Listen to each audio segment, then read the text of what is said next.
Hello there, and as usual, I'm Aaron from Let's Stay Gamers, and welcome. So over the last few days, a lot of you guys have been asking me about my opinions on using drones as an army. Did I enjoy it in the Colony Survival series? Was it hard to do? What are the limiting factors? So I thought I'd summarise using drones as an army. Now, I'm looking at it as the direction of drones are your only units. You're not going to have any player controlled units except for perhaps one of the drones that you might remotely control. Now there's a few factors we need to take into consideration. The first one is how you're going to get the drones to a location. Yes, you can use scripts, but the scripts themselves tend to have some strange features and your drones end up going all over the place. So the most reliable way is GPS coordinates. Now, here comes the first problem. How are you going to get that GPS coordinate within the zone of the target enemy? Because if you're close enough to get within for your drones to fire, you're definitely in close range, so his base defenses can fire upon you. So it means you have to work out primarily a way of getting in close, sneaking in, setting your GPS coordinates up, or even getting someone within the faction, you know, giving a bit of a backhand deal to give you some GPS coordinates so you can get units to that position.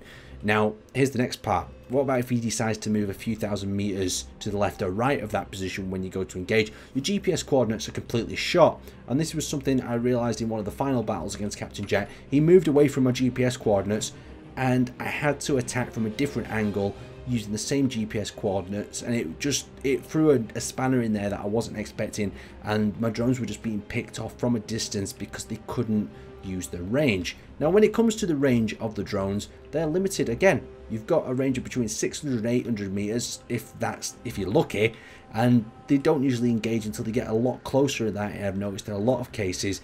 So it only leaves you with really one option as a drone commander, and that's numbers.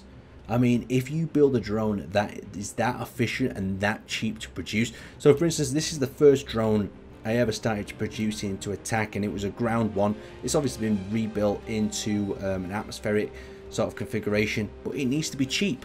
And what we've got inside here is a little bit of a reactor. We've got a few armor blocks to protect it, but we're not investing any real sort of resources into this.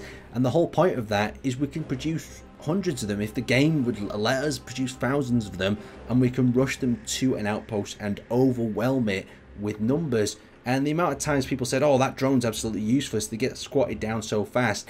But remember, as the antagonist in the survival series, it wasn't my job to completely destroy them, it was just to harass them.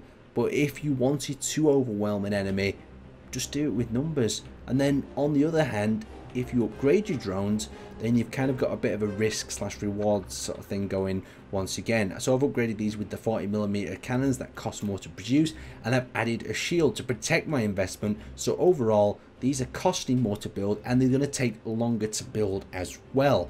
And on top of that, then you're going to have to work out how you're going to get your resources. And as a drone commander, it's very easy to get resources. You can literally set a few mining drones to head to an asteroid, set them on a direct course through it, they mine through it, return them back to your outpost, and you're good to go. You just need to get the foundations of all your drones in there. So I'd spend a little bit of time on a private server building blueprints of different ships for your drone army, maybe a little scout ship, maybe a repair ship, maybe a mining ship. And with all these working together and controlled by the GPS coordinates, you can have a very, very effective army.